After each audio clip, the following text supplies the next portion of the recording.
Hello നമസ്കാരം, എല്ലാവർക്കും നമ്മുടെ ചാനലിലേക്ക് സ്വാഗതം. ഇന്നത്തെ വീഡിയോയിലൂടെ ഷെയർ ചെയ്യുന്നത് അസാപ് കേരളയുടെ കീഴിൽ വന്നിട്ടുള്ള ഇൻറ്റേൺഷിപ്പ് വേക്കൻസീസ് ആണ്. നിലവിൽ KLDC, LSGD, pollution control board എന്നീ ഓർഗനൈസേഷനുകളിലാണ് ഗ്രാജുവേറ്റ് ഇൻറ്റേൺ വേക്കൻസീസ് വന്നിട്ടുള്ളത്. BTech സിവിൽ പഠിച്ചിട്ടുള്ളവർക്കാണ് അപ്ലൈ ചെയ്യാൻ സാധിക്കുന്നത്. ഓൺലൈനായി അസാപ് കേരളയുടെ ഒഫീഷ്യൽ വെബ്സൈറ്റ് വഴിയാണ് അപേക്ഷിക്കേണ്ടത്. 1 വർഷത്തേക്കായിരിക്കും ഇൻറ്റേൺഷിപ്പ് ഡ്യൂറേഷൻ. മെയ് മാസം 10-ാം തീയതി വരെ നിങ്ങൾക്ക് അപേക്ഷിക്കാവുന്നതാണ്. അപേക്ഷാ ഫീസ് ഉണ്ട്, 500 രൂപയാണ്. ഇത് നോൺ റീഫണ്ടബിൾ ആണ്. റിട്ടേൺ ടെസ്റ്റിൻ്റെയോ ഇൻ്റർവ്യൂവിൻ്റെയോ അടിസ്ഥാനത്തിലായിരിക്കും നിയമനം വരുന്നത്. KLDCയിലേക്ക് ഇടുക്കി 1, വയനാട് 2 എന്നിങ്ങനെ 3 വേക്കൻസിയാണ് വരുന്നത്.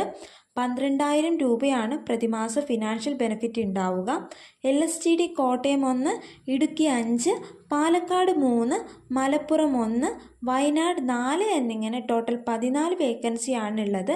പ്രതിമാസ ഫിനാൻഷ്യൽ ബെനിഫിറ്റ് വരുന്നത് 10,000 രൂപയാണ്.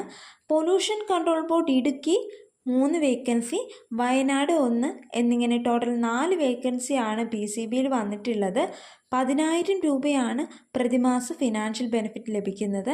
നിങ്ങൾ ക്വാളിഫൈഡ് ആണ്, അപേക്ഷിക്കാൻ താല്പര്യമുണ്ട് എങ്കിൽ മെയ് മാസം 10-ാം തീയതിക്ക് മുന്നേ ഓൺലൈനായി അസാപ് കേരളയുടെ ഒഫീഷ്യൽ വെബ്സൈറ്റ് വഴി അപേക്ഷിക്കുക. അസാപ് കേരളയുടെ വെബ്സൈറ്റ് ലിങ്ക് ഡിസ്ക്രിപ്ഷൻ ബോക്സിൽ കൊടുത്തിരിക്കാം. നിങ്ങൾക്ക് ഈ ഒരു വീഡിയോ ഉപകാരപ്രദമായെങ്കിൽ തീർച്ചയായും ലൈക്ക് ചെയ്യുക, ഷെയർ ചെയ്യുക, കമൻറ്റ് ചെയ്യുക, സബ്സ്ക്രൈബ് ചെയ്യുക. താങ്ക്